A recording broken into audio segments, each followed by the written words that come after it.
Olá pessoal, bom dia. Estou aqui me adaptando a um novo recurso para gravar as aulas para vocês. Se o vídeo balançar um pouquinho em um determinado momento, ele vai parar, tá? É um recurso novo, de última geração, vocês não têm ideia. Ainda peguei dos outros emprestado. Mas continuando aqui, hoje nós vamos falar um pouquinho sobre espaço agrário industrial, que corresponde ao capítulo 11 do nosso volume 2 do livro, tá?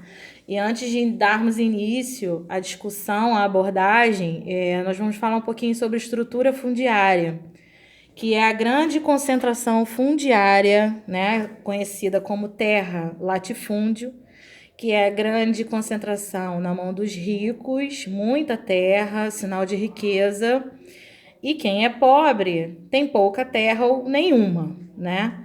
E essa relação de território se estabelece a partir das relações de poder estabelecidas no Brasil colônia em 1530, com o movimento de capitanias hereditárias, né, e seis-marias, que tem como objetivo desenvolver a terra com a plantação de cana-de-açúcar e o trabalho escravo na região Nordeste, tá?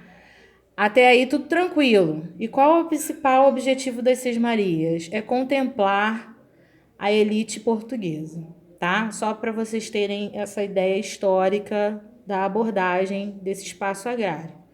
E aqui no slide nós temos aqui o espaço agrário brasileiro, né? E eu botei os slides aqui para vocês terem uma ideia didática dessa divisão. Quais são as principais abordagens? A agricultura no Brasil, a influência dos fatores naturais nas atividades agrárias, as principais áreas agropecuárias do Brasil e a importância da pecuária brasileira.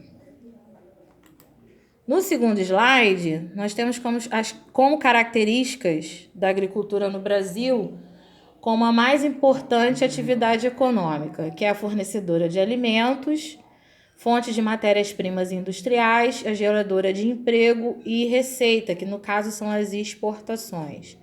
Aí nós temos aqui uma discussão que aborda a agricultura comercial versus a lavoura familiar. O que acontece? A partir dessa agricultura comercial que é voltada para exportação, acabam com as lavouras familiares, onde as famílias que trabalhavam com essas lavouras, né, os pequenos latifúndios, começam a ir para as cidades, que é o famoso e chamado êxodo rural, para poder trabalhar nas grandes indústrias, né, e deixam de lado essas lavouras que posteriormente as próprias indústrias vão acabar pegando esse território para poder expandir o complexo industrial.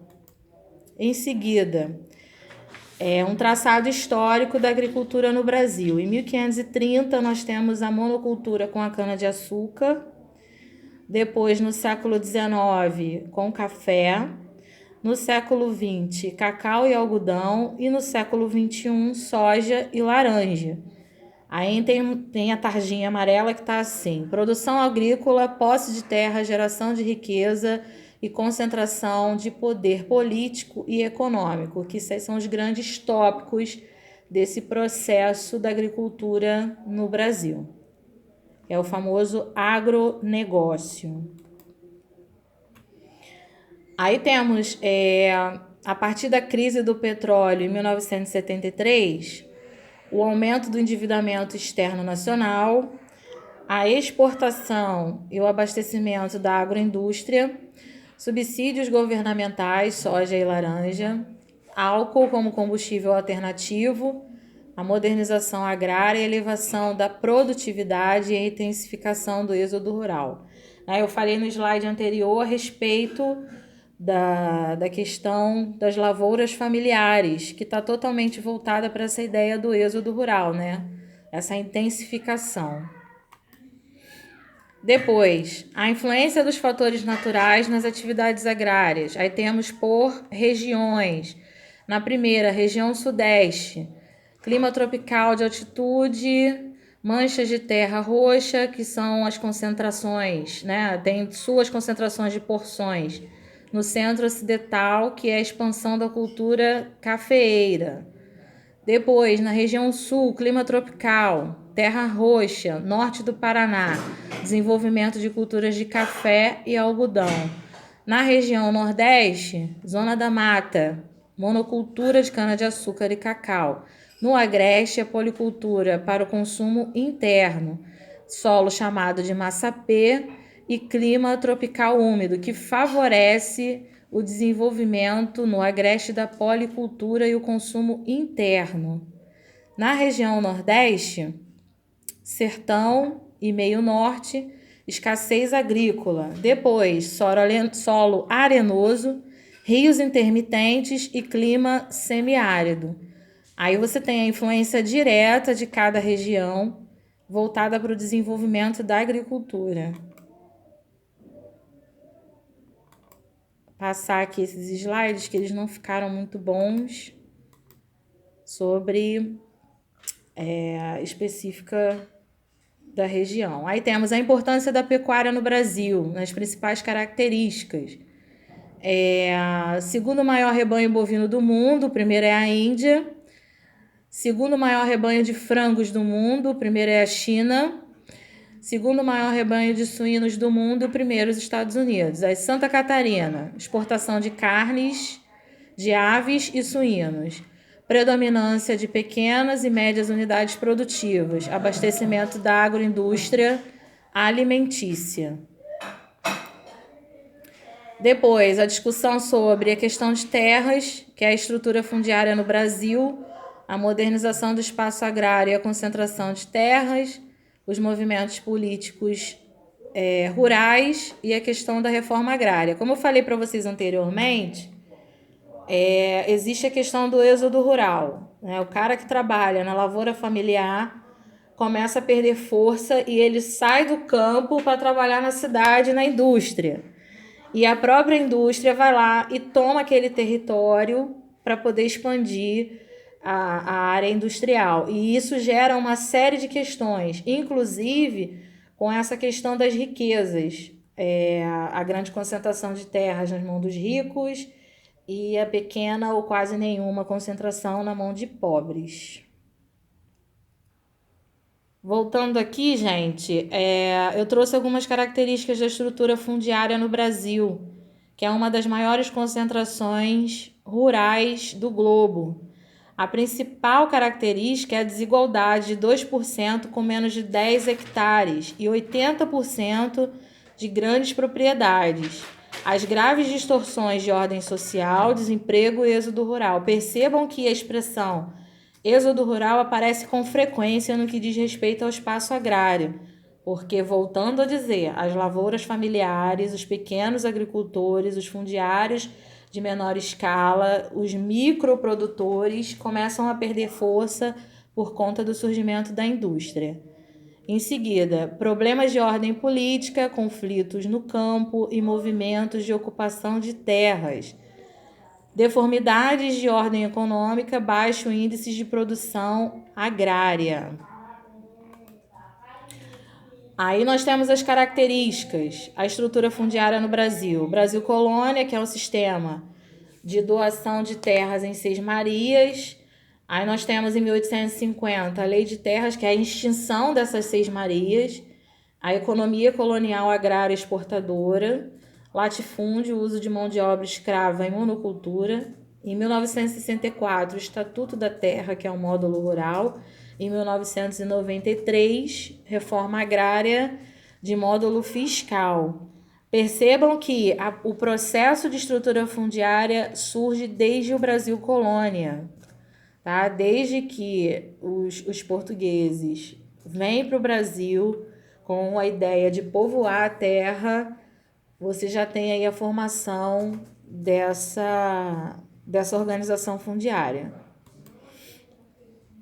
Depois, a modernização do espaço agrário e a concentração de terras. Em 1950, o governo implantou uma política de aumento das fronteiras agropecuárias no centro-oeste e norte, ocupação das lavouras monoculturas e o aumento da concentração de terras. essa concentração de terras voltada para quem tem um grande poder econômico, um grande poder aquisitivo. Em 1964, a extensão da legislação trabalhista para os trabalhadores rurais e o desemprego. Movimentos políticos. 1970, movimentos estaduais dos trabalhadores sem terra. Depois, 85, movimentos dos trabalhadores rurais sem terra. E 86, União Democrática Ruralista, que combate o MST. Aí, em seguida, vocês têm aí uma chamada para o protesto, né, da reforma agrária, só para ilustrar o nosso tema. Em seguida, a questão da reforma agrária, que em 1988, a matéria constitucional, que é a função social da terra, né? Por que a terra tem que ser concentrada não só na mão dos ricos, mas abranger também as lavouras familiares, né? Isso é uma grande discussão dentro da Constituição de 1988. Em 1996, a Lei do Rito Sumário, que tem aí a celebridade aos processos da desapropriação e ocupação e indenização dessas terras, o impedimento da desapropriação de terras invadidas por trabalhadores sem terra e a cobrança progressiva do ITR sobre as terras improdutivas. E com isso, nós vamos abordar também quais são os problemas agrários, que aí é muita terra, muita fome, estrutura fundiária, êxodo rural e violência no campo, mudanças nas relações agrárias de trabalho. Muita terra, muita fome, a gente tem milhões de hectares de estabelecimentos rurais e 29 milhões de pessoas abaixo da linha da pobreza absoluta. Herança do sistema colonial, domínio latifundiário, desorganização do comércio e produção agrícola e ausência de reforma agrária efetiva. Qual é a estrutura fundiária? O êxodo rural e violência no campo têm como principais características poucos com muita terra e muitos com muita terra. E aí nós temos a luta pelas terras, né, que geram conflitos, o abandono da terra, o êxodo rural, e o assentamento, poceiros, grileiros geram uma série de desentendimentos. Mudança nas relações de trabalho, pequenos produtores, trabalho infantil, mobilidade espacial, trabalho assalariado. São as mudanças voltadas para a questão do trabalho. E aí, qual é a discussão final aqui? É a questão da agropecuária versus meio ambiente. Não é possível parar com a atividade produtiva, mas é preciso dar condições para que a natureza se refaça. O equilíbrio é essencial. Agropecuária e meio ambiente, aí você tem a devastação da vegetação natural, o desmatamento e as queimadas. Depois, desenvolvimento sustentável, que é a exploração de recursos e de reforma racional e limitada, respeitando as capacidades da natureza se recompor. E aí, para finalizar aqui os nossos slides, eu coloquei: não existe o não poder, só o não querer. Se você for uma pessoa preparada, basta um desejo intenso de realizar algo para que a transformação aconteça. E assim nós finalizamos o nosso vídeo.